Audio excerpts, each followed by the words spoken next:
What's up, A to Z Sports here live on this Friday morning. Going to have a great Friday show. People saying we are late. We're actually later than normal because we were trying to figure out why everybody's emails are showing up. Because I don't know who this is, K Wax a lot.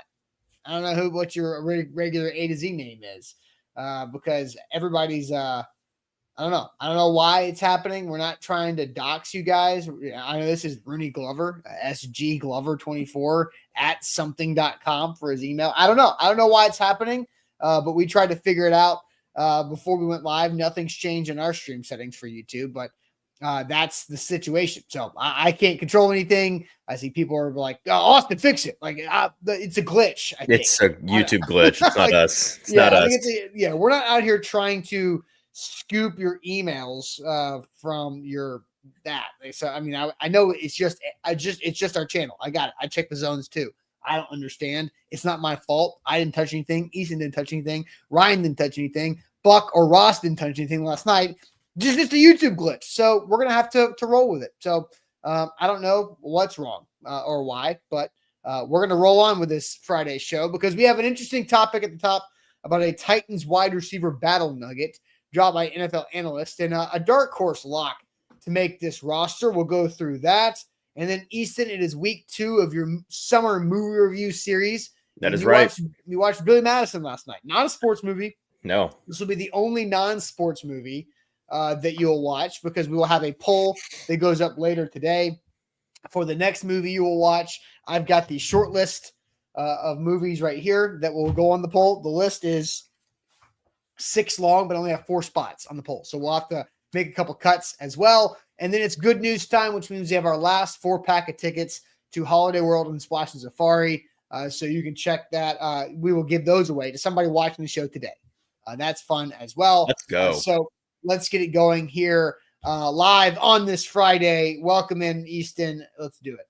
Good morning, Austin. Good morning to everybody in the chat. Hope you're having a great Friday. I believe it is the end of the week, and I was going to say it's a nice day outside, but I don't think it is actually a nice day today. I think it's going to be thundery, but it is nice because it's a Friday nonetheless, and we appreciate you guys being here to end your week with us. We've got a great show for you today. Looking forward to talking about what is a deeply unserious movie in Billy Madison later in the show today, and getting my newest assignment for next week, getting back to the sports movie grind. But I saw somebody, I think it was Big Ten Jeff, says in here before Easton ruins Billy Madison too. Yeah, if you thought my Remember the Titans review was bad, I'm gonna make that look like a tea party later today when we get to the Billy Madison review. Like, who hurt you? It's gonna be a good time. What? I'm not gonna ruin Billy Madison. I'm not idea. gonna ruin it. It's just you. You've had a weird, troubled youth of not getting in trouble. I feel like. So, is that what it is? I don't know. Yes.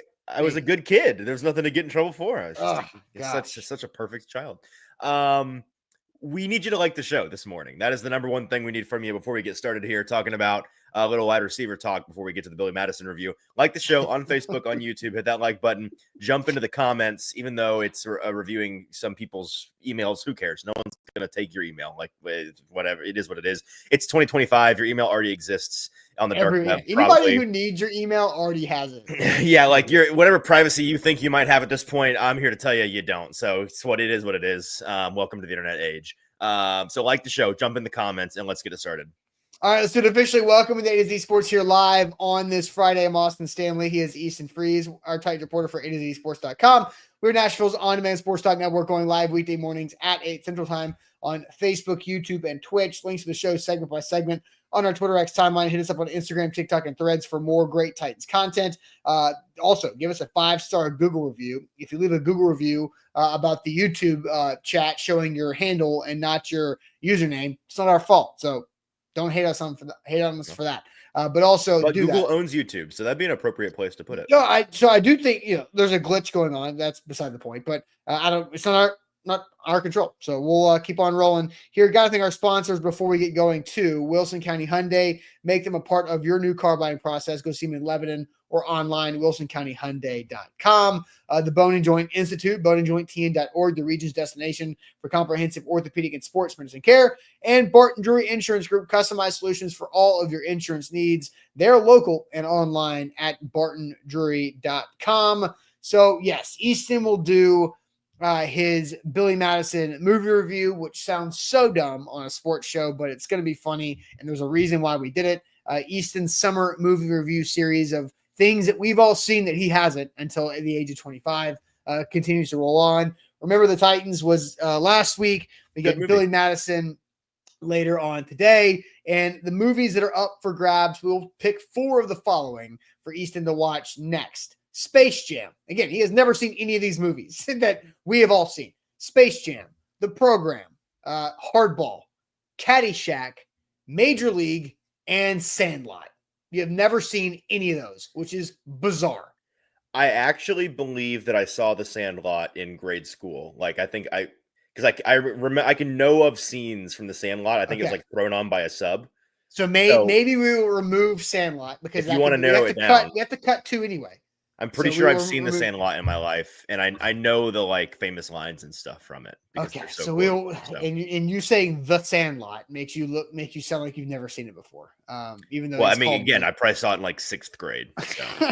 Okay, but so that's our list that we'll get to. But starting I also the show, don't want to ruin The Sandlot. That feels like a sacred one. I don't want to ruin that for people. These are all sacred. That's a good point. Well, I don't know. Billy Madison being sacred is crazy, but it is sacred. Right. You can go ask the Titans head coach if Billy Madison's a sacred movie of his adolescence. Oh, I know it's one of his favorites. Yeah. So and that's why we did this. So, all right, we'll Jeff says you watched it in 6th grade, so like 8 years ago. How dare you? That's roughly correct, but still, how dare you? Oh man. Okay, so let's dive into a Titans topic here because this is actually interesting. I like where we're going with this topic. We've talked a lot about Titans wide receiver battle and how intriguing it is. And Greg Cosell, NFL Films, NFL analyst, long time, really the OG of breaking down NFL film in the media landscape, was on with 3HL like he is every Thursday on 104.5 The Zone. And they talked a lot of wide receivers early before this clip that we're playing. Greg Cosell called Calvin Ridley one of the freakiest athletes you can watch in person. And for behind the scenes look, Greg Cosell was an honorary coach during Titans minicamp this past couple of weeks. So for the 3 days of minicamp, Greg Cosell was in the team meetings, in position group meetings, on the practice field with the coaches as an honorary coach for the 3-day minicamp session. And so he got a different behind the scenes look than anybody else that's not employed by the Titans has gotten on this upcoming Titans roster in minicamp. So I do think that's interesting to add. That is important to add on that overall. But Greg Cosell also said that Calvin Ridley could easily be a 1,400-yard guy this year if it all works out. So, Easton, you ready to get to this clip, or do you see other comments? No, these are things for later. Let's get to the clip. All right, good deal. So, Greg Cosell on the Titans wide receiver competition and a dark horse that he thinks is going to make the team. You know, we started off talking wide receivers, and I think, and Brent mentioned this to start, I think the competition is going to be fascinating because, there's 3 guys who are definites. It's the 2 rookies, DK and Ayamanor and Ridley. They're definites. So now you're getting into who are the other receivers after that, because you'd have to assume that Bryce Oliver makes the team because he, from what I understand, I'll be the first to admit I don't study special teams, but I'm told that he's a true core special teams player, maybe the best special teams player on the roster. So that's a 4th receiver.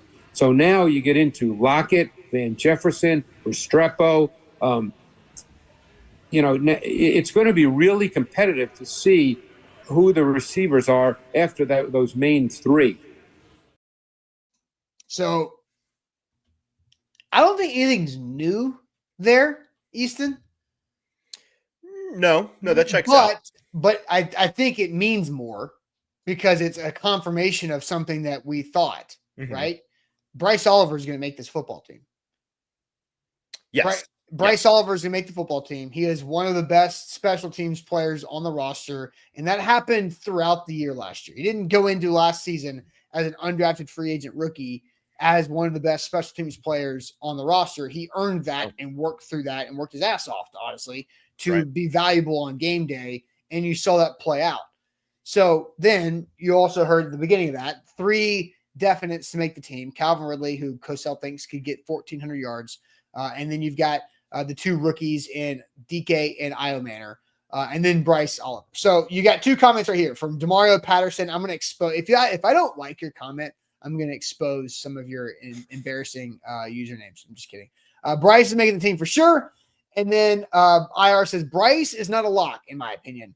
Again, like, you can have your opinion, but you're disagreeing with a guy who was an honorary coach for the team who just said that Bryce Oliver is going to make this football team because he's one of the best special teams players on the entire roster and is a core special teamer. So if you want to disagree with that, that's fine. I just think you should listen to the things that people are saying that were an honorary coach for minicamp. Now, things can change, injuries can happen, but I do think Bryce Oliver is pretty squarely on this roster on cutdown day.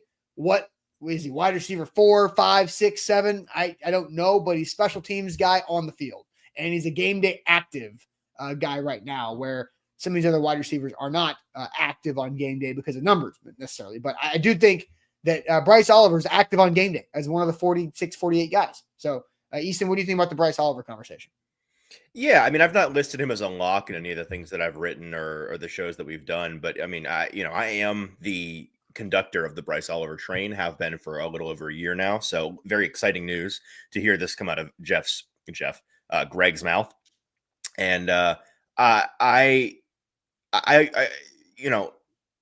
we've even heard Brian Callahan talk about how Bryce is in the NWI mold of guys that are on the track to be role players, very valuable on the offensive side of things, but really cut their teeth as a special teamer in a way that we saw him do, especially down the back half of the last season. And the way that he really solidified his role as a valuable gunner on this team, who isn't just a gunner, right, but can be a guy that you can rely upon on the offense if need be. He has speed that somebody like NWI did not have. So there's even elements of his game that, the most recent example, he's an upgrade in a sense over that. Now, NWI was in year 4 or 5 of his career last year and had come a long way in development from the guy that was the UDFA when they first brought him in. But Bryce Oliver, heading into year 2, I think we'll see some of that same development track, honestly, because I don't see any reason why this athlete, this guy, his speed, his size, his work ethic, the way that clearly he endears himself to the coaches in the classroom, clearly he gets it. I don't see why he can't be on that fast track to be somebody that is never going to be, I don't think Bryce Oliver is ever necessarily going to be a starter or a full-time starter, but is he somebody that can be your 3-4 and be a core special teamer for years and be a very valuable meat and potatoes member of your roster? Absolutely he can. And he was a UDFA, and he's a cost-controlled contract. And so great. I think it's great to have him around, and I'm stoked to see him play this year, because when you go back and you watch all of his snaps on offense last year, and a lot of it were in games, a lot of it came in games where folks had rightfully tuned the Titans out, and so people weren't really paying attention. Mm-hmm. He played some sneaky good football for the Titans. Again, we're talking all about like his meal ticket is the special teams. We understand that. But the actual offense, I think my guy Drew Beatty has on his Twitter account at Iron City Film. If you just search Bryce Oliver, I think he did a cut up a couple weeks ago of all of the Oliver plays on offense. Kind of nice. And I'm looking forward to see how he takes a step in year 2 in that regard. He could be somebody that has a couple hundred yards this season if he's one of the guys that steps up in that room. So I'm not counting Bryce Oliver out of anything. Yeah. So Bork asked, where did Bryce Oliver go to school? I'm trying to figure out how he's a UDF. Yeah, he's at Youngstown State, and he will not be the only Penguin we talk about today, I guess. I didn't know the Youngstown States were the Youngstown State mascot was the Penguin. That's sometimes it gets too hot there for Penguin in the middle of Ohio. I don't know. Too damn cold for this Penguin. Got to send him back to the South Pole. Oh man. All right. So yeah, Bryce Oliver, a lock to make the team. according to Greg, I mean, he said, did he say a lock? Let's play the video clip again, because I do want to take something else from Greg's comment and parlay it into the question that we'll dive into here in a second. But here's Greg Cosell again on 3HL yesterday. You know, we started off talking wide receivers, and I think, and Brent mentioned this to start, I think the competition is going to be fascinating because there's three guys who are definites. It's the two rookies, DK and Ayamanor and Ridley. They're definites. So now you're getting into who are the other receivers after that, because you'd have to assume that Bryce Oliver makes the team because he, from what I understand, I'll be the first to admit I don't study special teams, but I'm told that he's a true core special teams player, maybe the best special teams player on the roster. So that's a fourth receiver. So now you get into Lockett, Van Jefferson, Restrepo. It's going to be really competitive to see who the receivers are after those main three. So he says you have to assume that Bryce Oliver will make the team because of his special teams. So I do think dark horse lock is how we've labeled this in the title. I think that's fair. I think he's going to make the team because of his special teams acumen. Let's ask the question, because I want to, after we talk about the question, I want to get to the number of receivers that he mentioned and kind of maybe a quick update on what we think the receiver race looks like. Absolutely. So the question is going to be this, and I will put up a YouTube poll when I have a second to do it. So Greg Cosell mentioned 7 wide receivers by name during that clip. He mentioned the 3 that he believes are definites, the 2 rookies, which are obviously Ayamanor and DK. And then he also mentioned Calvin Ridley. Then he mentioned Bryce Oliver. And then at the tail end, he mentioned 3 other names in this order: Tyler Lockett, Van Jefferson, Xavier Restrepo. Mm-hmm. Then he paused as he was trying to, he was thinking during that pause. It's pretty clear that he was just after Restrepo, he was like, it's going to be really fascinating. And then he kept going. And so this is me.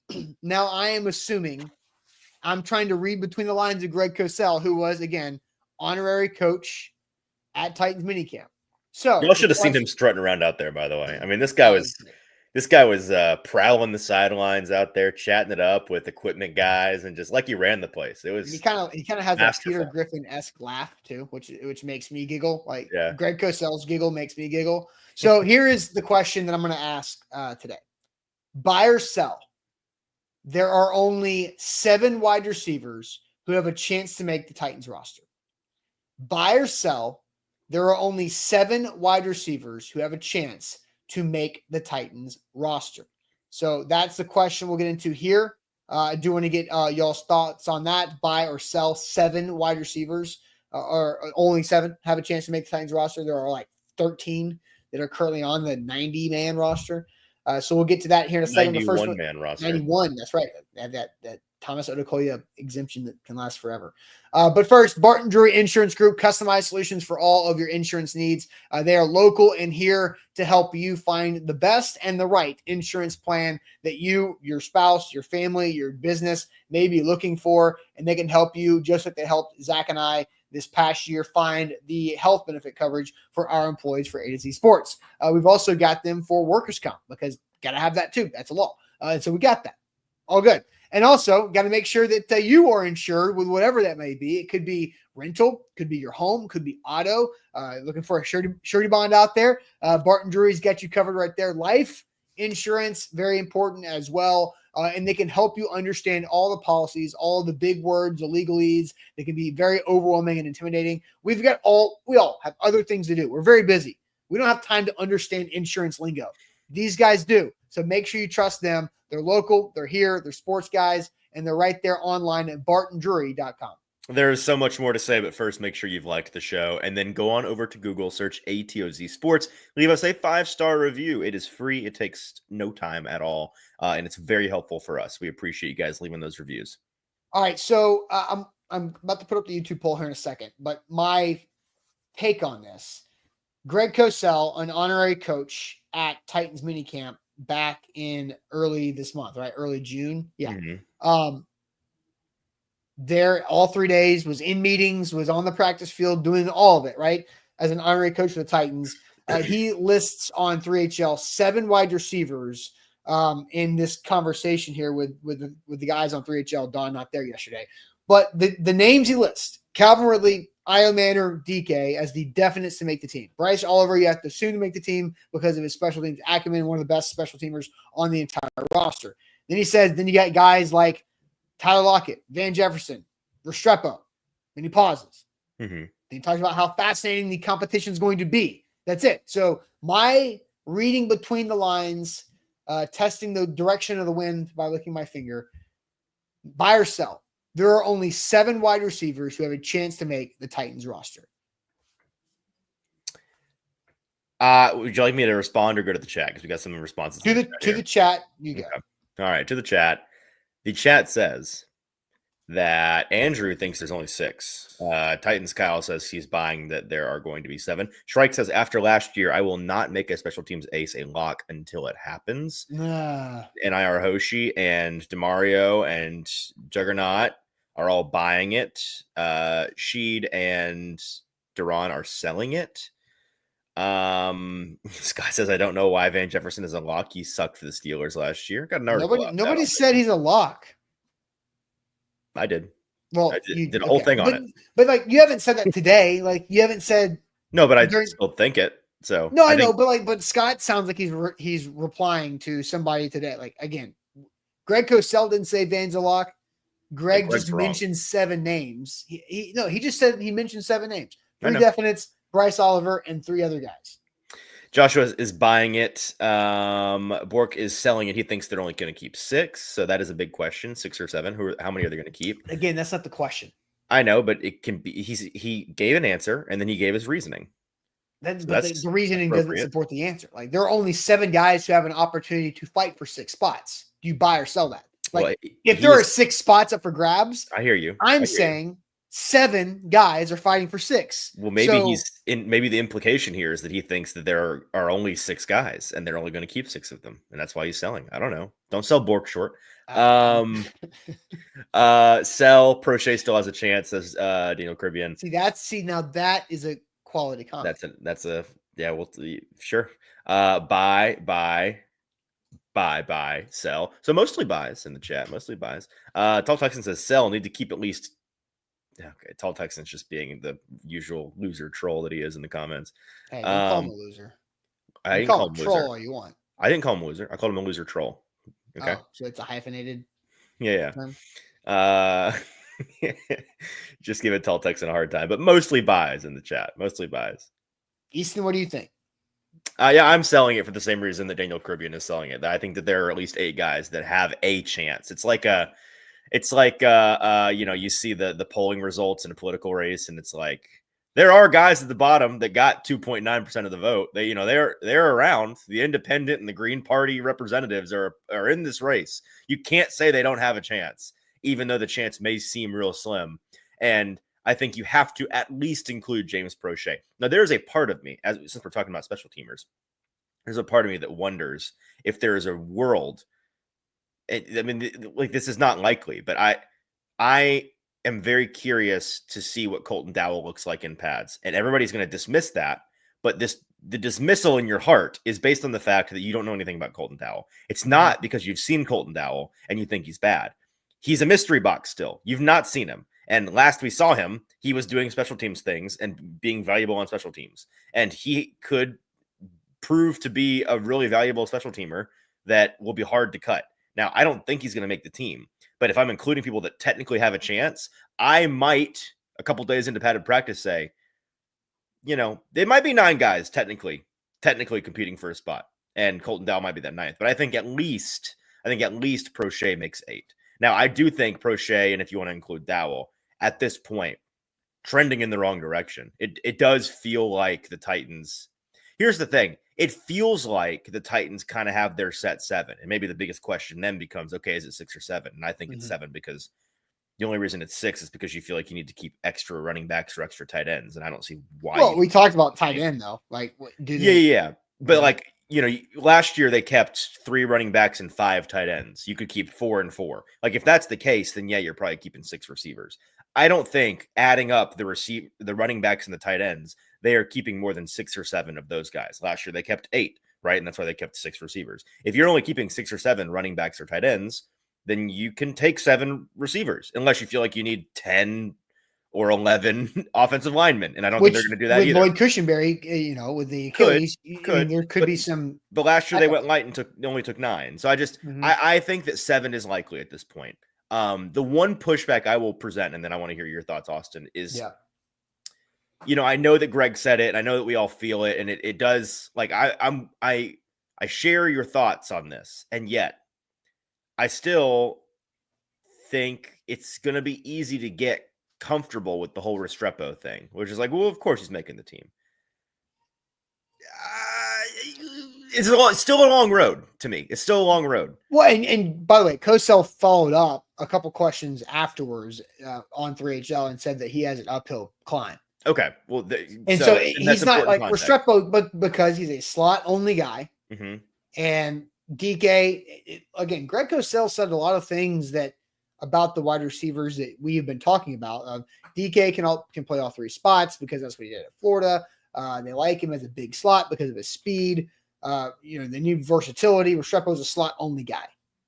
And so I've just been in such a weird spot with Restrepo because when I talk to fans who all assume he's going to make the team because of his college profile, I have to be the one that tamps down expectations and be like, it's kind of a coin flip. And then when I talk to people in the media who are all cynical and they're like, he's not making the team, he's a fan, summer fling that is going to crash and burn, I then have to be the guy that's high on him and be like, I think he's got a decent chance to make the team. So I'm still sitting right in. It's a coin flip, man. I think it's because I think it is. And there are guys all the time that are great college football players that are not NFL players. And there are guys that are, and rarely do you see the opposite, where if you're not very good in college, you all of a sudden make it in the NFL. Like you have to be good in college, but you don't have to be, it doesn't mean you're going to be good in the NFL. So I think Restrepo's tape is good. Right? We know that. We've seen it. He's productive. He knows how to play football. He knows how to play the wide receiver position. That is important. He's not just an athlete. He and Gunnar Helm have similar profiles as far as like when you're describing them, they're not physically overwhelming. They're not going to put up great testing numbers, but they're good at what they do. And how can that translate to the NFL? And Gunnar Helm's a better athlete for the tight end position than Restrepo is for the wide receiver position, but still not top end by any means. So so back to the poll, buy or sell, only 7 players have a chance to make the team at wide receiver. I am buying this because I think there is a clear drop off and a reason why Greg Cosell paused and stumbled and kind of like had to regather himself after he listed Lockett, Jefferson, Restrepo. Like I want to play it again so we can now focus on what I'm talking about. It's at the tail end of this. So he talks about the 3 definites, Oliver, and the 3 guys at the end, and then just focus on like the pause and the thought that we can all feel Greg Cosell going through on, does he say another name?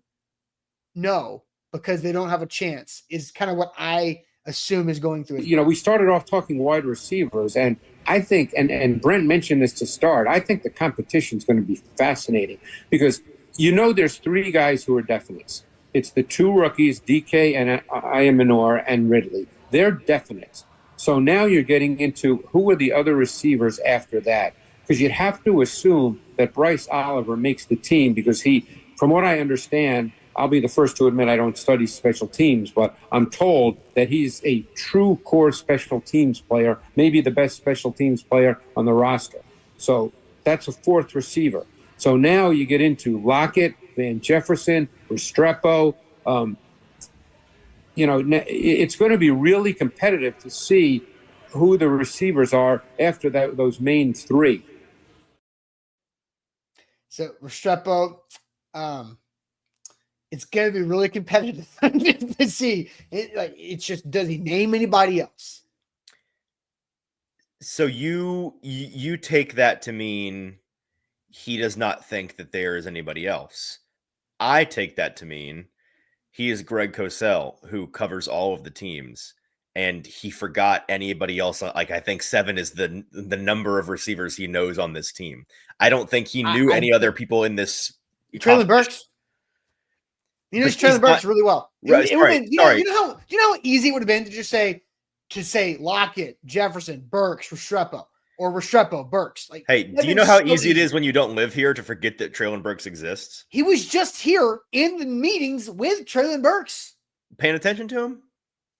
Greg Cosell is a very smart person. Greg knows. And Greg knows it's over for Burks. Greg is very sharp. He knows these guys. He can, and he will be honest when he says he doesn't do something, like he just did. I don't watch special teams. Greg Cosell knows what's up. Greg Cosell knows who else is in the room. He was just in the room. Competition, so he's not going to say him. Right, exactly. So maybe that's the one other name he knew, and he knew that one wasn't in the competition. And he refrained from you saying it. So and again, he was just here. If he was not an honorary coach for minicamp, I would believe exactly what you're saying. Okay, but he was in the meetings. That's fine. I feel pretty comfortable saying that if he had simply remembered that James Prochet exists, which is not easy to do if you don't cover the Titans, he would have said James Prochet's name. I feel comfortable saying that. He was just talking about special teams, and again, he was clearly talking to the Titans coaching staff about Bryce Oliver being one of the best special teams players on the roster. I know. Who else would have been among that conversation that he was having? He's not the only person that talks to the Titans coaches. Huh? He's not the only person that talks to the Titans coaches. I know that. I think that if he had remembered that Prochet exists, he's the only person that had the access that he got, right? That's true. And I think that's what I'm saying here. I think there's something to this. That if you're having a wide receiver special teams conversation about Bryce Oliver being one of the best special teams guys on the entire roster, James Prochet probably gets thrown into that conversation at some point, right? But they're entirely different roles on teams. Like Prochet, his whole chance is that he's a break glass in case of emergency player. Like, the whole point of having him around is if none of because we've talked about this, right? Like, what's best for this team is for them to not need to keep Prochet, because that means somebody with actual offensive upside has also taken the mantle as a returner. So he is the roster him if nobody else is, like, if we just blow it returner. If nobody can catch a punt, then James Prochet is there. Right.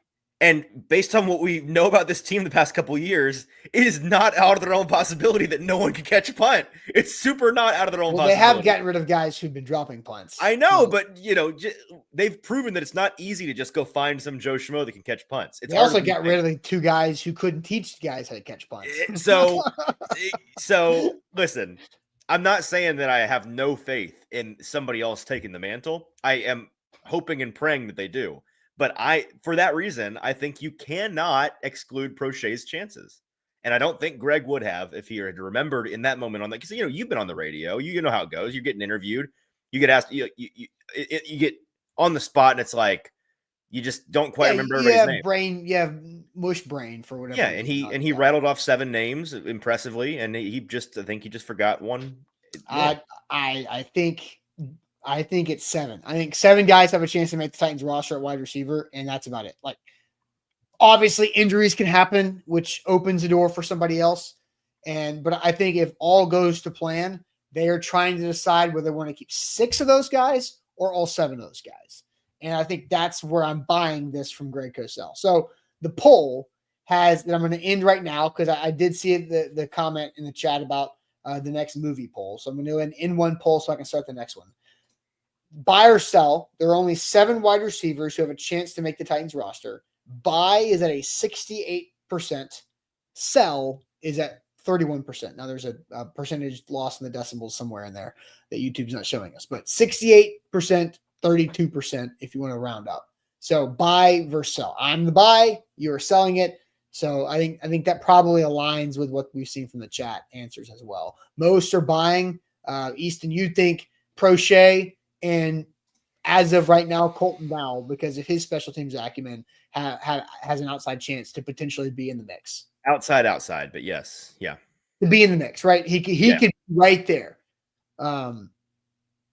It's not over. It's not over for those guys yet. And I think Caribbean for says, the other people in and the Burks. No. no, it is capital OVEER, double E for emphasis. Over. Yeah, I was going to say. Over your. I was like, is the second E at the after the R? I was confused. Okay, OVERRRRRR. Yes, over for Traylon Burks. All right, so we'll see how that materializes. We do have our King VC super chat. Lock in, like the show, hit that like button. Please hit the like button. That goes a long way for us. That's how you know King VC is a real king, because he also goes by King VC in his email username, whatever. All right. Thing. Yeah. So all right, we're gonna get into this Billy Madison review. But I do think a very solid comment from Joshua says, Austin, can you put up the poll for Easton's next movie when he starts the review? Yes. So we can do that, and we'll do that now, but we have to shave off one more movie, and Humble Var wants to add Little Giants to the mix. And it's funny because Ryan and I were texting about the Little Giants last week after Remember the Titans. And so I think Little Giants can be added to the list of 6. We have to shave off 2. So let's hear them. Space Jam. I think Space Jam's got to be on there. Yeah. So here are the 6: Space Jam, The Program, Hardball, Caddyshack, Major League, and now Little Giants. I have 3 that I want to be on there for sure. So the 4th is up for debate. Well, if you think you have the power. I'm the one watching the movie. Space Jam needs to be on there just for the public appeal. Agree. Dawn Davenport really hammered it into my head as her favorite movie of all time that Hardball needs to be on this list. No, Major League. Oh, it was Major League. Excuse me. Yes. Major League needs to be on this list. So I would like Major League to be on there. Okay. And because I'm a golf guy, Caddyshack needs to be on there. I feel like I really like Caddyshack. So I feel like Caddyshack almost doesn't fit the others because it's not 90s. Caddyshack's older. How much older? 80s? Yeah. Okay. All right. I do feel like, so actually I feel like we have to eliminate Caddyshack. Dang. All right. I'll watch that on my own time. Yeah, you can do that. And then I also think we have to eliminate The Program. Sorry, Ryan. I have no. So The Program, I would also have to watch again because I haven't seen it in a long time. Yeah. So we're down to what, 2 or what? 3? So here are the 5: Space Jam. No, I'm sorry. Oh, we have our 4: Space Jam, Hardball, Major League, Little Giants. Okay, that's a good list. All right, so I will start the poll. What's next for Easton? All right, start the poll. While you're doing that poll, I'm going to answer this rogue super chat we just had come in. Sweet. Joshua Sim says, not related, but would y'all rather have 2 preseason games and add an extra game or an extra bye? And this is referring to the eventual 18 game season that the NFL is going to shove down the throats of the NFLPA, and they'll probably negotiate it in the next joint bargaining. But this has been talked about how I think the perfect NFL schedule is along these lines, where you just have 2 preseason games because that's all people care to play anyways. It's an 18-game schedule. Everybody has 2 buys. Now, there's been talk about whether it's 2 random buys and it's scattered the way that it is, staggered the way that it is now, or you do 1 scattered buy and then you have like an all-star break in the middle of the season where everybody's off for a week. Either way, 2 buys in the 18. So it's a 20-week regular season. 18 games and 2 weeks off. And then the playoffs on that schedule, if you start the first weekend of September, would lead to a Super Bowl on Labor Day. And then everyone would get the Monday. Super Bowl on Labor Day? Or not Labor Day, on which holiday? The other holiday that you don't care about. You've had ever since you said that on the show this week, you have been butchering holidays. You're right. Week. Well, and that's just me proving that I don't really care all that much about them.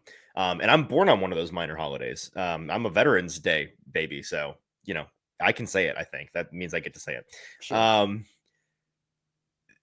So you'd get President's Day Monday off for the Super Bowl. So I think that's the way we're eventually going to be headed, and I think it's a fine thing. And an extra game is not great for the players, I guess, in general, but the concession of playing less preseason, They'd probably have better practice conditions negotiated in there. They'd get an extra bye week. I think a lot of players would sneaky take one extra bye week to play one extra regular season game, because that's just huge to have 2 weeks off in the season. So I would, to answer your question, I would take those things. I do agree. All right, so we're about to get to Easton's movie review of Billy Madison here in a second, and also the reason why we picked Billy Madison as a part of this summer series. But before we do that, I got to tell everybody about the Bone and Joint Institute, boneandjointtn.org, the region's destination for comprehensive orthopedic and sports medicine care. Whenever an injury pops up in life, you have to know who you can trust and who you can turn to make sure that you get the best coverage recovery from your injury as possible. And the Bone and Joint Institute can do that for you. We did a great doc talk about the Achilles injury that I saw a tweet. So Adam Silver from the NBA is apparently they're trying to use AI to research Achilles injuries. And I just saw somebody beautifully use AI to get an picture of Allen Iverson looking at an x-ray of an Achilles, which is perfect. I love stuff like that. But the Bone and Joint Institute, go watch our doc talk because great information about the Achilles, what it means for Titan center Lloyd Cushenberry, and overall, that's a big part of this upcoming season. So boneandjointtn.org. There's so much more to say about Billy Madison, but first, make sure you have liked the show and left us a 5-star Google review, please, and thank you. All right, so the reason why we had to add Billy Madison to this summer movie series, it's the only sports movie, the only non-sports movie that's going to be on the list, is because this is what we had to do. And the Titans head coach enjoyed this way too much for us to not have Billy Madison be a part of this project. Travis Hunter is a Jacksonville Jaguar, and really what comes to mind for me, right? Thinking about the sport of football. The puppy who lost his way. Its capacity to ignite belief, right? Belief in ourselves, belief in others, right? Belief in achieving what many may deem impossible. The world was changing, and the puppy was getting bigger. Travis Hunter, he embodies belief, right? He's a rare person, he's a rare player, but he's also a reminder that the boundaries of the game of football were built to be challenged. So you see, the puppy was like industry in that they were both lost in the woods. And nobody, especially the little boy, society, knew where to find them. And we want him to be nothing more than him. Because when he is, he elevates the space around him. From the football field to the city to the game of football itself, Travis Hunter is who we've been hunting up. Except that the puppy was a dog. But the industry, my friends, that was a revolution. Couldn't be more jacked to be sitting right here beside him and introduce you all to the man of the hour. Nib High football rules!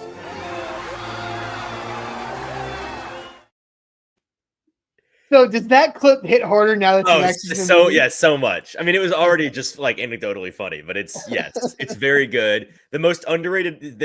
I have a positive and a negative thing about your editing job. This is masterful editing on your part. Thank you. The best little sprinkle that is just the cherry on top for me is when Wild Gladstone is talking. When you edited in the cut to Norm Macdonald's stupid face, just making you could see in his eyes that he thinks it's the dumbest thing he's ever heard. But he's just, good. It's good. Yeah. What I wish you'd included, and I understand what you didn't for this, but I wish you had included the response from the principal, because it's it's an all-time quote. That is the only quote from this movie that I was intimately familiar with before going into it. But again, like everybody knows that. Like we all could have just spouted that out. Like you hear it in your head afterwards. Yeah, so you didn't need that in the edit. No, I hear you. That's reasonable. That's reasonable. So that's the editing of the mind that I did there. But I appreciate you knowing that and appreciating the subtleness of the slow motion nodding being over Gladstone and not Billy. Correct. Yeah, no, that was a nice touch. And I also I love Norm Macdonald. So he's R.I.P. Yeah, one of the. Norm Macdonald's moth joke is one of my favorite stupid things of all time. Norm Macdonald is your favorite comedian's favorite comedian for a good reason. Yes, He is for sure. the man. All right, so the poll is out. I will not give any spoilers, but what movie should Easton watch next? Space Jam, Hardball, Major League of Little Giants. You can vote on that. Easton, your Billy Madison movie review again. Please do not ruin our youth. Billy Madison certainly is one of the movies of all time. It's one of them. So I gave, on the 5-star scale, I do like a people that know what Letterboxd is. It's like a movie social media page where you keep up with the movies you've seen and rate them and all this stuff. So out of 5 stars, I gave the Remember the Titans a 3.5 out of 5. Billy Madison is a solid 2.5 out of 5. It's a 2.5 star movie. It is deeply unserious. It is eminently forgettable. It is a all-time background movie with some great bits, great gags. It is kind of a time capsule movie. Like it is very 90s. There are things about it that I just kind of want to go through my notes here. Yes. On things that stood out to me. There are a common theme throughout these notes where I just wrote down things that happen in the movie that are insane. Like the insane elements of the plot. Okay. Should we good, insane. Should you give the overview of the plot first? Because Vanessa's asking for cliff notes. So before you get to your notes, what are the overview of the plot, Easton, is what? And this is just off the dome. So if I'm missing any key plot points, please correct me. Yes. But there's this man-child named Billy Madison, who is a grown adult man in his 20s, who his father runs Madison Hotels, a very, very large multi-billion-dollar chain of hotels. He's a very serious, stodgy businessman. They live in a giant mansion. And Billy Madison is a rich kid who has been coddled to an extent that has never happened in the history of mankind ever. Like he's literally a 12-year-old in a man's body. And he's living a posh life where he has to do absolutely nothing. And there's this guy named Eric, who's like second in command at his dad's company. His dad is getting older and is retiring and has forever wanted to hand off Madison Hotels to his only son. But his only son is perhaps greatest moron on the planet. So he decides that it can't possibly happen. I'm going to give it to this Eric guy, who you later learn is like the classic prototypical, like evil businessman guy who wants to like take over and hates Billy forever, which he's got a decent reason, actually, many reasons to hate Billy Madison. But he's the bad guy of the movie. And Billy, realizing that he's not going to just have the hotel chain handed to him, says to his dad, proposes because his dad reveals that the only reason he even passed any of his classes in grade school are that he paid off all of his teachers to give him decent grades. And so he didn't actually like graduate any of his grades. And so he tells his dad, okay, well, what if I go back to school? I pass all 12 grades in 2 weeks at a time. So 2 weeks in first grade, 2 weeks in second grade. And if I can go back and speed run grade school and graduate, then you have to in 24 weeks, then I get the company. And his dad just decides on the spot, yeah, sure, great. And Eric hates that. So is him going back to school and being a moron amongst first and second graders, while this Eric guy is actively trying to sabotage him with spies and paying off principals, and hijinks ensue. Eventually, Eric, for pro wrestling reasons, convinces the elementary principal to lie about the fact that Billy Madison bribed him to graduate elementary school, which is not true. But he comes out and makes a public statement on the news. His dad gets mad and says, you can't have the company anymore. The principal then, through the power of friendship, I guess, is convinced by Billy's elementary school classmates to recant his lie. And so his dad says, what do we do? I can't give the company to Eric. And Eric says, well, we signed a contract that if he doesn't do the school in 2 weeks, blah, blah, blah, blah, I get the company. And then another genius proposal from the mind of Billy Madison. Hey, because at that point, Billy had completed up through 8th grade. He had not done any of high school. But he ain't got to high school yet, right? No, because he said Billy didn't even finish the 9th grade was one of the lines. Oh, okay. He had not finished 9th grade. So maybe he was in 9th grade. Yeah, because he drove up to the school. That's right. Yes, he was sticks. He was a high school freshman when he lost his speed run. and he proposes to Eric, the bad guy, that they do a 10-part decathlon, academic decathlon, hosted by high school teachers. And Eric is this Harvard-trained businessman, and if he wins, he gets the company. If Billy wins, Billy gets the company. And Eric obviously says, "You're on." And so they compete in this decathlon, which was only minorly academic. There were a lot of things in there that for the plot they had to include for you to reasonably assume, like, because Billy Madison gets murdered in the chemistry one. He gets sorry, not the chemistry one. We'll talk about that in a minute. He gets murdered in the mathematics one. He gets murdered in the spelling bee one or the geography bee one, like the things that are actually academic. The ones he wins are like the baking competition where Eric lights himself on fire, which is just, I mean, there's so many gratuitous comedy moments where it's not that he pulls out a loaf of bread on fire, which is funny. But then they get like a stuntman in a fire suit to just his whole body be on fire in this classroom. And Billy Madison is giggling like a 12-year-old girl about it. He also loses in like, what else does he lose in? I forget. Like there were just a number of, the chemistry one where I don't know what this, I don't know what the goal was of this, but they both have these like witches' cauldrons essentially. And Eric pulls out like a crystal or something. I think it's supposed to like make a crystal. And it's like, wow, good job. And then Sailor just pulls out a boot, just like a Timberland boot. And they're like, wow, you through chemicals just built a boot in a cauldron. But then they show that it's just the boot off of his foot, obviously.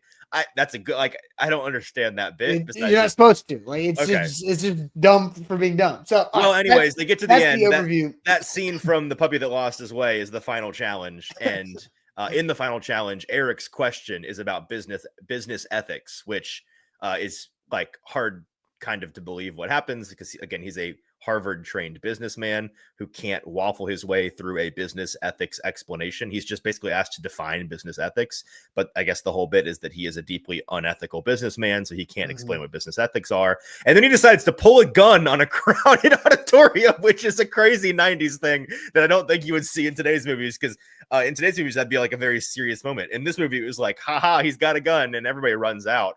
But then Steve Buscemi decides to shoot him in the butt and put him down, which Buscemi's whole involvement in this movie is, I don't really know what's going on there. Glad I called that guy. Yeah, I guess. So that's the movie. And then Billy wins, and then immediately he does all of this to get the hotel chain, and then immediately realizes I am not cut out for this, and then gives the hotel chain to another business associate that had been nice to him the whole time. Yes. So, and he also gets the girl who was his third grade teacher, which is a whole thing that's strange. So your notes that you haven't already hit on, because very thorough overview there of Billy Madison. Yeah. Out of the gate. So the first time I laughed in this movie was at the 21-minute and 37-second mark. The first 20 minutes of this movie are certified bad. They're bad. It's not funny. It's not good. The exposition, it's got me riled up here, is not good at this movie. How do we feel about the Sandler voice, the patented Sandler voice? Because that's what this movie's built on, is the Sandler voice. Well, yeah, because this was like the first of his string of like Happy Gilmore, right, Waterboy, that all kind of had that character, kind of the same character in all of the movies, right? Yeah. I've never been a huge Sandler voice guy. Like it's just kind of like it's funny and cute, but like it doesn't really do it for me. So that part kind of was grating at first. Wearing sneakers in the pool, which he does multiple times in this movie, is crazy to me. I don't know why we're wearing sneakers in the pool. I guess, but all right. Norm Macdonald is in the movie, which made me a bigger fan of it immediately. Here's something that I thought about watching this movie. I'm glad that movies today don't do this anymore. Used to, movies would have these way too long intro sequences just so they could play through the slideshow of the credits. Mm-hmm. And it almost always just takes you out of it, because it's like, get on with the movie. Like, it's always some insignificant sequence. And in this one, it's just drunk Billy Madison driving a golf cart around his palatial estate. But like, get to the plot. No, like it's like a whole 3 minutes of credits. Like, I know who's in the movie. You don't have to tell me who's in the movie. You didn't know Norm was in the movie. Yeah, but I'm gonna see the person in the movie here in a second. Get to the movie. So that part, I'm glad we don't do that anymore. So at the business table during the dinner, the serious business dinner, he just like gnaws on one of the businessman's hands. I don't know if you remember that part. Yes, of course I remember Okay, this part. okay. You call this movie forgettable, which is the most egregious thing you've said today. The plot Because is forgettable. All It's the not bits are not forgettable. forgettable. The whole movie is rememberable because it's quoted Okay. probably every day. Okay. The bits are memorable. The plot is deeply forgettable. No. I like when his dad gives him a hard time for the spelling bee that he had to pay off because he spelled rock ROK, and then Billy goes, "Yeah, the C is silent." That's a The good C bit. is silent. Yes. Of course. The whole movie, the housemaid just openly thirsting over Billy is wild to me.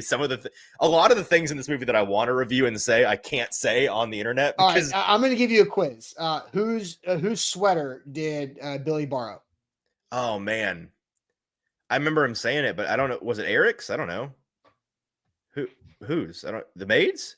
No. What? It's Who? written in ink under the sweater. Oh, I guess I didn't catch that part. I don't know. Oh, you didn't catch that part? That's like a classic Halloween costume. Oh, sorry. I was like looking up and down, taking notes. Whose was it? Frank's. Oh, okay. Frank's sweater. Who's Frank? Norm Macdonald's buddy. Oh, the guy that is not Norm. Got it. Okay. Yes. Got it. Billy likes to drink what? Budweiser? I don't know. What does he like to drink? Everybody knows this. Billy likes to drink blank. What color is Miss Lippy's car? Green. Easton. Green. Thank you. Green. Billy likes to drink soda. Oh, from the okay, I see. The really bad espionage from the janitor. Yes. Got it. Okay. Man. That line didn't really stick with me. That's like a popular line for folks, is that Billy likes to drink. Yes. I found the Miss Lippy's car's green line better in that little sequence. Oh man. But okay, fair enough. So all right. Any other notes that you have? No, plenty. So let me speed run through them. Yeah, speed. Because we have Holiday World tickets to give away too. Billy immediately after the initial reading of The Puppy That Lost Its Way, critiquing the plot of The Puppy That's Lost Its Way, I related to that. I felt like that was me doing the morning show reviews of these movies. So we're alike in that way. You gotta get out there and find that dog. yeah, that line. You get your ass out there and you find that effing dog. And he's in a first grade class. It's crazy. Now all the first graders are asleep, but still. I like they just eat glue. He just eats a bunch of glue, and we just are supposed to accept that. I wrote down there are some quotes from this movie that are really funny that I just can't say on the show, but there are some good ones. Bangers, right? Yeah. Let's see. Yeah, the glue thing. Miss Lippy started using it as like a facial cleanser, which is interesting. He passes all these grades like without actually testing for anything. All right. Here's another question for you. Okay. What color is Billy's duck? Is Billy's duck? Yeah. Billy drew the duck what color? Because he's never seen a duck that color and he wanted to see one. Oh yeah, I don't remember what color it was. Oh, I didn't pay attention to these little tidbits of the movie. These are like things that everybody remembers. He drew the duck blue. Okay, sure. I don't know. What are some other? Oh, I did like that. The giant blowout party his dad throws for graduating each grade is a good bit. They're just constantly having parties. The first time that I really belly laughed was, I think it was the third grade. Yeah, it was the third grade because it was when the teacher that became his girlfriend still hated him. And they were doing the class reading, and the kid was struggling to read the words and was like stuttering. And he just makes this bewildered face at the kid, and he goes, "Today, Junior." Is it crazy? That one was really funny. I can't believe you went through all of grade school without hearing somebody do that to another kid. I probably did, and just had no idea, just way over your head, right over my head. God. I like the scene where he's just pulling every girl in the third grade. They're all just in love with him. And then Principal Anderson also in love with him, saying some things in his Valentine's card that I can't repeat. The "you blew it" line is a classic. I forgot that was in here, but obviously I've heard that one a lot. The line that, again, I'm not going to say it verbatim on the show, but when they're on the school bus on the field trip and the kid dares him to grope the teacher. And he goes, "That's assault, brother. You double dare me?" That's a good line. I like that one. And then Chris Farley, the bus driver. Yeah, no, that's so on your worksheet. Favorite side character is Yes. Chris Fowler, the bus driver, just because I don't know. Every bit that he has in this movie is outrageous. Yeah, no, it's incredible.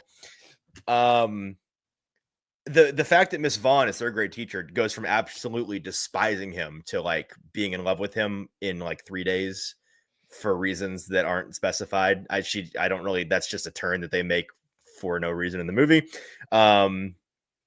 Oh, the fact that he like couldn't spell he couldn't spell the word couch in third grade, but then they do a montage sequence where he's just flying through the middle school, like with ease through fourth and fifth and sixth and seventh grade. I feel like we missed a lot of real struggles for Billy in there. I want to see the extended version. You missed real growth from Billy. I guess. I don't know. The fact that Principal Anderson's amateur wrestling background has this skeleton in his closet that he sat on a guy's head and murdered him is a crazy bit of lore from this movie. Oh, some good bits that like really reflect grade school. The fact that there's an O'Doyle kid like in every grade. Yeah. That's like very relatable. It's just like family that has a kid in every other grade. All the O'Doyle rules things. By the way, the whole O'Doyle family does not further the plot even a little bit. They just have to include this callback to the banana on the road that's been sitting there for an hour at this point. They become the first family to ever slip on a banana peel in a car, which I don't even know how that's possible. And the whole O'Doyle family is chanting O'Doyle rules, as they fly off of like into the Grand Canyon basically and die in this fiery death. That's a good bit. It's random. It's just to kill the O'Doyles. There's no reason to include it in the movie. The musical sequence when she convinces him to come back to school and they do the whole like musical number, but it's very clearly not their voices. Like it's paid singers that sound roughly like them and they're just lip syncing to it. I liked the bit where because I mean this movie's racier than you think it's going to be, and like he's doing the strip studying with Miss Vaughn. And so you're like, is this movie about to take a turn? Like, but it doesn't. Like, he can't remember the fact, and then he gets it later, and you're like, are we back to this? And it's Chris Farley is strip studying with him, which is a good bit. So Chris Farley takes his shirt off. So it sounds like you like the movie. I liked the bits. Which the whole movie is a bit. Right. The back half of the movie I found enjoyable. It's too slow to start. It is too slow. I disagree. I think there's some of the funniest stuff that I remember as a kid is at the very beginning of like did you fall asleep or did you pass out? Like the classic, like use that my entire college life. That's so vanilla. And then the whole like he don't tell me my business, devil woman. Call the fire department. This one's out of control. There's so many good that's a good line. Yeah, that's probably the best line of the first 20 minutes. I like the outrageous stuff, like when the principal of the high school is explaining to the public the decathlon, and then he just takes a left turn and says, "However, if there is any attempt to cheat by either contestant, especially with my wife, who is a dirty tramp, I am just going to snap," which is crazy. And then if you pay attention at the end, when there's the big board of topics, there's my wife, the tramp. And then there's also another topic that he doesn't read in the corner. That's like trampy people like my wife or something. Yeah. Let's see. A couple of more. I mean, things. What about the pee in your pants scene? Oh yeah. Like the kid out. Being a good friend of the kid, but like teaching the worst possible lesson to these children that peeing your pants is cool. It was a sweet moment. Just making them comfortable, man. I guess, but then he convinces all these kids that cool kids pee their pants. So that's probably going to lead to some problems in the classroom down the road. We got to move forward here because when this morning he was like, "This isn't going to take nearly as long as Remember the Titans did," and here we are. No, I literally have my last note. My last note is that the movie ends on just the most ridiculous sequence of everybody making out for no reason, and it's the pairings are increasingly ridiculous. I think at the very end it's like Chris Farley and I forget the penguin. Chris Farley and the penguin in the woods. So yeah, 2.5-star movie. Some good bits in there. Dated. I'd watch it again if it was on TV, but I would not seek it out. Oh, it's so good. But I'm glad that you will now start to pick up on random Billy Madison references that make their way into your life. I get them now. I wonder how many up until this point in my life I have just not even registered. Probably a lot. Yes, probably many. All right. The poll is over. So I will get to Easton's next movie here shortly. Oh, did you have any other notes? I guess who's a Titans that's player? it. Who's a Titans player to relate to this movie? I forgot about that question. Off the dome, I have one. Okay, let me think if I can think of one. I mean, like, kind of lame, but Will Compton comes to mind. Who's not actually a good player, but he is funny. Not actually a good movie, but it is funny. I've got one. What? Who's a better player? Okay, let me hear. Well, I don't know. Debatable. Compton had a longer run in the league, but Lindell White. Oh, just because of the level of player that he was, or and he's just a silly guy. He was a silly guy. You're right. Lindell You're White, right. silly guy. So, I think those are two good ones, though. Okay, two good ones. What do you think? Side question. What do you think the best film is on our list of possibilities? Like the highest quality movie? Remember the Titans. Okay, that checks out. So it's all downhill from here, is what you're telling me. Yeah, well, I mean, Space Jam's, but they're like, somebody asked, why is Dodgeball not on here? Like, it's because that's too late of a movie. That's different. Yeah. Hardball. I mean, I'd love to watch Dodgeball, but. So, next movie you're watching is Space Jam. Okay. Did it win by a lot? Well, no, it was very close. And what did I almost watch? At one point, you almost watched Hardball. And then you almost watched Major League. I really want to watch Major League, man. Dawn has me so curious. Apparently it's very funny. Next week I'm gonna be campaigning hard for Major League to win. Okay. I want you to watch Hardball because Hardball is the one Easton is most likely to actually cry. That's the serious one. It gets tough. And if I think next week should be a 2-man race between Hardball and Major League because they're so different. Yeah, Little Giants is a classic one too, but that's about the Pee Wee football team. Yeah. But Space Jam and Little Giants are kind of similar, so we can maybe next time we'll do the head-to-head Hardball or Major League. Space Jam is fine. I mean, I need to have watched Space Jam. I feel like it's impossible to hate Space Jam because is it just Looney Tunes but Michael Jordan is there? Is that the whole thing? Because like I love Looney Tunes. Do you want me to spoil the plot for you, or do you? No, don't spoil. I mean, I first of all, I know the general plot of the whole Monstars and all of that. Like it's impossible to not know what the plot is. But like, is the whole vibe like a classic Looney Tunes movie? But Michael Jordan is also there. I mean, yeah. Okay, well then I'm gonna like it. I think. And I'm gonna like it. Yeah. So absolutely, and Bill Murray is there too. I did not know that. Yeah. Oh, we had 2 Bill Murray movies on here with Caddyshack. Oh, good point. Yeah, good point. All right. Well, tune in next week, next Friday. Space time for hey, somebody's gonna win tickets. I've got one more 4-pack of tickets to Holiday World and Splash and Safari. Somebody watching this will win it. All you have to do is give us your good news. Good news, right. And then start your comment with good news. Easton is going to start favoriting the good news so we can spin the wheel to see who gets the tickets to Holiday World and Splash Safari. Time for start your comment with good news.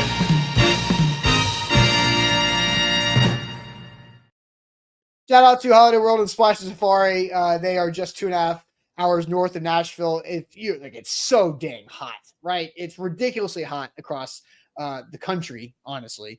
And so one of the best water parks in the country is Splash and Safari. They've got water coasters, all types of everything you want from a water park, and Holiday World has great coasters as well. Great for family fun, free soft drinks, free sunscreen, free parking for 25 years. HolidayWorld.com to book your tickets, and also in Santa Claus, Indiana. And we have good news here. One good news submission will earn you a 4-pack of tickets to Holiday World and Splash and Safari.